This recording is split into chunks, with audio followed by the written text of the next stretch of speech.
Okay, so in our last episode, we discussed the complexities of getting our home ready. Now, if you haven't seen part 1, go back and watch it and come right back. So now that you're all caught up, let's explore the mindset that helped us finish our home and forever change the way that I coach.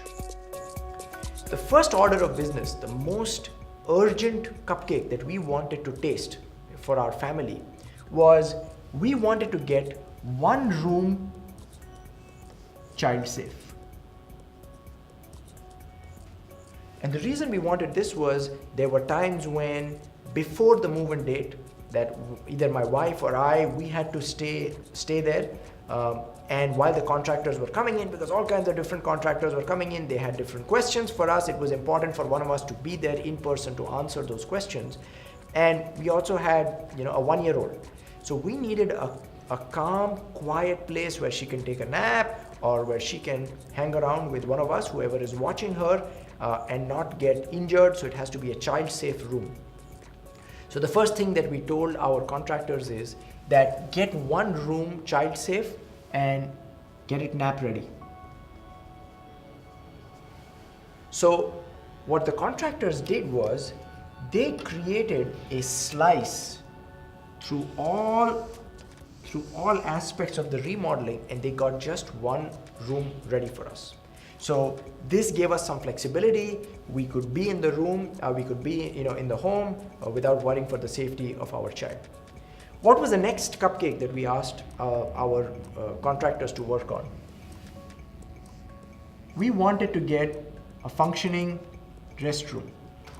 And then what was the next thing that we wanted them to work on? A master bedroom.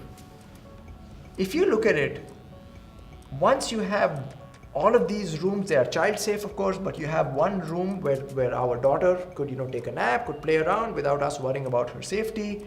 We had a functioning restroom, we had a master bedroom, maybe we add a bathroom.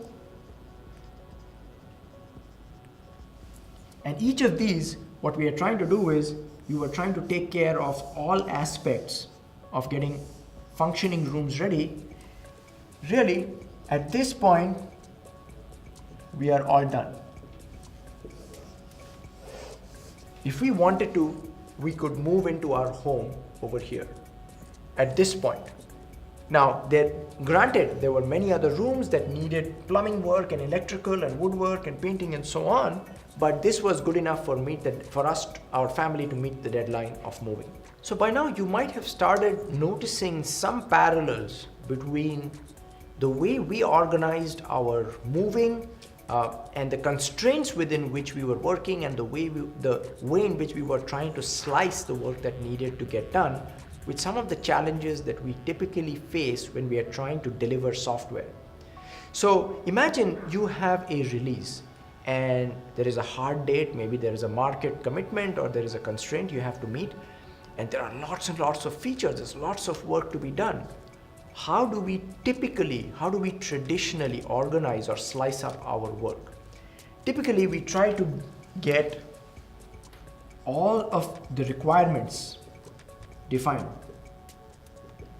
upfront. Maybe after that, we try to get all of the architecture. Then maybe we start doing some of the infrastructure work. And it's only when all of the features, they have been completely designed and coded and integrated, that we start doing the testing. And sometimes we might start getting some surprises along the way.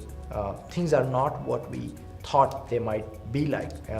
Maybe there's feedback from either the customers or the customer representatives, and we start getting some unpleasant surprises. What if we applied the cupcake analogy the way we applied it, my family applied it in the way we were planning our moving? So if we were to apply the cupcake analogy for planning our releases, what we would really be doing is using cutting-edge agile practices like emergent architecture and evolutionary design, and by doing incremental slicing of requirements, we would make sure that we focus on giving a little bit of business value to our internal or external customers every couple of weeks or so.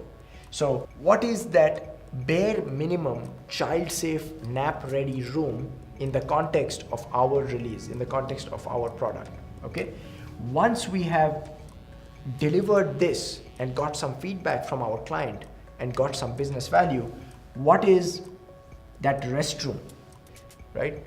How can we get the bathroom ready? And then finally, how can we deploy and make sure that the client has moved in?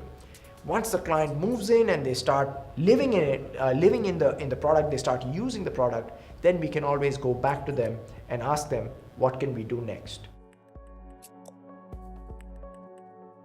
What happens next? What happened after we move in? What kind of challenges and constraints and deadlines did our family face? And how did we resolve them? Only one way to find out. Join us on the next episode of Agile. So would you like fresh ideas on how to stay agile? Check out smoothapps.com. We've got our upcoming events and training. You can read our blog for free tools and techniques, and you can even schedule a free mentoring session with us. So until next time, Scrum on.